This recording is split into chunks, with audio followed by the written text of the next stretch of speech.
ओम नमः शिवाय। हिंदू कहानी संग्रह में आप सभी का स्वागत है। शिव पुराण दूसरा अध्याय। शिव पुराण के सुनने मात्र से देवराज को शिवलोक की प्राप्ति। ओम नमः शिवाय।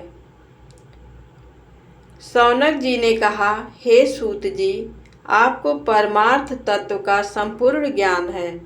आपकी कृपा से, आपकी बताई हुई दिव्य कथा से आज हमने ये जान लिया कि इस भूतल पर कल्याण के लिए इस कथा से उत्तम दूसरा कोई साधन नहीं है। अब आप हमें कृपा करके ये बताइए कि इस पृथ्वी पर इस कथा को सुनकर किस प्रकार के पापी शुद्ध हो सकते हैं। सूत जी बोले, हे मुनि, इस पुराण के पठन अथवा ज्ञान से अवश्य ही पापी, दुराचारी और काम क्रोध में डूबे रहने वाले लोग शुद्ध हो सकते हैं। कुछ प्राचीन इतिहास का वर्णन मुनियों ने कुछ इस प्रकार से दिया है, जिसके श्रवण या पठन से पापों का संपूर्ण नाश हो जाता है। प्राचीन काल की बात है। एक नगर में एक ब्राह्मण रहता था, जिसका नाम देवराज था। वह ज्ञान के विषय में बहुत ही दुर्बल, दरिद्र और वैदिक धर्म से विमुख था। वह अपनी दिशा से भ्रष्ट हो गया था और वैश्य वृत्ति के कामों में लगा रहता था। उसे स्नान, संध्या आदि कर्मों का ज्ञान नहीं था। वो हमेशा उस पर भरोसा करने वाले लोगों को ठगता था। उसने सभी लोगों के धन को हड़प लिया था और वह एक भी धन धर्म के काम में नहीं लगाया था। एक समय पर वह घूमता हुआ प्रतिष्ठान पर पहुंच गया था। वहां बहुत सारे साधु महात्मा इकट्ठे हुए थे। वहां पर एक शिवालय था। उसकी नज़र उस शिवालय पर पड़ी।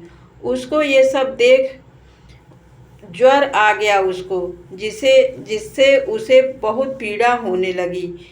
इस शिवालय पे एक ब्राह्मण शिव पुराण कथा कह रहे थे। तब वो ज्वर में पड़ा हुआ ब्राह्मण भी उसे निरंतर सुन रहा था।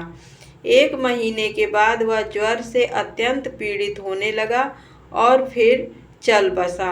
यमराज के दूत आकर उसे बलपूर्वक पासों से बांधकर ले गए।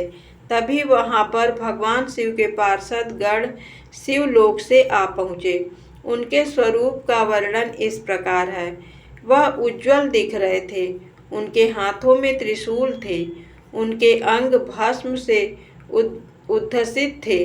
उनके गले में रुद्राक्ष की मालाएं थीं। वो लोग अत्यंत क्रोध के साथ यमपुरी में गए और यमराज के दूतों को खूब मारा और धमकाया और उस देवराज को उनके चंगुल से छुड़ाकर अपने अद्भुत विमान में बिठाकर कैलाश पर जाने लगे। यमपुरी में तब बहुत कोलाहल मच गया था, जिसे सुनकर धर्मराज अपने भवन से बाहर निकले। तब भगवान शिव के उन दूत को देखकर धर्मराज ने अपने ज्ञान दृष्टि से सब कुछ जान लिया और उनकी पूजा की।